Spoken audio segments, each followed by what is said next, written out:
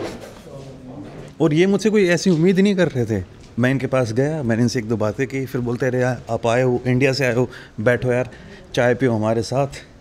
और भाई साहब और साथ बैठ के जितनी मैं बॉडी लैंग्वेज से बातें समझ पाया वो मैंने समझी, और मैं जितनी अपनी बॉडी लैंग्वेज से समझा पा सकता था समझाई, और बाकी फिर गूगल ट्रांसलेट तो है ही अपने पास। कोई बड़ी बात नहीं है, क्योंकि कंबाइंड इकोनॉमी तो एक साल की अपन मेजर करते हैं, लेकिन जो इतने सालों में नुकसान हुआ उसको एक साथ कंबाइन करेंगे तो पता ही नहीं कितना बड़ा किस लेवल पे नुकसान चला जाएगा और कितने लंबे टाइम तक चला है। जो अपॉर्चुनिटीज़ लूज़ हुई वो अलग, और जो चीज़ें कर सकते थे वो अलग। तो भाई सामने जो आप ये बिल्डिंग देख रहे हो ये है commercial bank of Syria branch number 1। ये जो कॉमर्शियल बैंक ऑफ सीरिया है इसकी बिल्डिंग भी ख़त्म हो चुकी है, और इसके ऊपर भी आपको अलग अलग जगह पर बुलेट्स के निशान मिलेंगे। लेकिन सबसे ख़तरनाक और सबसे जो यूनिक चीज़ मुझे यहाँ पे दिखी, पूरी सीरिया में है ना अभी आपको कहीं पे भी बशर अल असद और जो पुरानी रजीम है उसकी फ़ोटोज़ नहीं मिलेंगी। लेकिन आप यहाँ पे सामने देखोगे ना, ऊपर देखिए आप, ये जो बीच में दो फ़ोटोज़ दिख रही हैं ना, ये देखिए भाई, वहाँ पे जो सीरिया के पुराने डिक्टेटर थे बशर अल असद, उनकी फ़ोटो दिख रही है। ये अंदर से बैंक, अब यहाँ की आप हालत देखिए। और एक और यूनिक चीज़ तो ये देखिए भाई, बैंक के अंदर अभी भी आपको असद की फ़ोटो मिल जाएगी। ये एक यूनिक चीज़ है जो आपको बाकी सीरिया में देखने को नहीं मिलेगी। वैसे बैंक के अंदर आप हालत देखिए, वहाँ से पेमेंट का काउंटर होगा, कुछ होगा, सब अभी एकदम खंडर टाइप में हो रखा है। अंदर एक जगह पर बियर की बोतल भी दिख रही है, विच इज़ ऑल्सो यूनिक। यहाँ पे ATM होता होगा कभी, लेकिन अभी उस ATM के कोई भी अवशेष कुछ भी नहीं बचे हुए हैं। और और यही वो सामने वाली बिल्डिंग है भाई, commercial bank of Syria branch number 8, जो अभी खंडर पड़ी है, कुछ नहीं है इसके अंदर। Just like rest of the buildings which you going to see in Aleppo. ये वाली बिल्डिंग है, ये पहले एक एक्सचेंज हुआ करता था। आई थिंक ये भी एक बैंक की है, लेकिन ये भी बंद ही पड़ा है अभी। उधर सब कुछ घूम घाम के वापस से जो मेरी यहाँ पे अलेप्पो के अंदर फेवरेट जूस की दुकान है वहाँ पर आ चुका हूँ। ओके, यहाँ पे एक भाई हैं, इनके साथ मैं पिछले 2-3 जब से परसों पहुँचा था मैं अलेप्पो, जब से इनके साथ मज़े ही ले रहा हूँ। ये मस्त मोटू सेम मेरे जैसे, तो इनके साथ अच्छी बातें हो जाती है मेरी।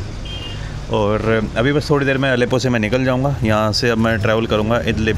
Idlib, how many kilometres? I am live in Idlib. Idlib Aman? Good, very good Idlib. Very good Idlib. Idlib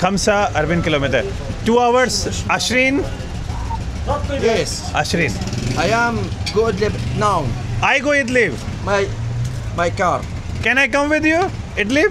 Yes. Okay. अभी देखते हैं इनके साथ जा पाऊँगा या नहीं जा पाऊँगा। कई बार लोग जोश जोश में बोल देते हैं, देखते हैं क्या सिचुएशन रहेगी क्या नहीं, क्योंकि अभी होटल में जाके मुझे अपना सामान पिकअप भी करना है एंड बाकी चीज़ें भी देखनी है। हेलो, सलाम वालेकुम। सलाम।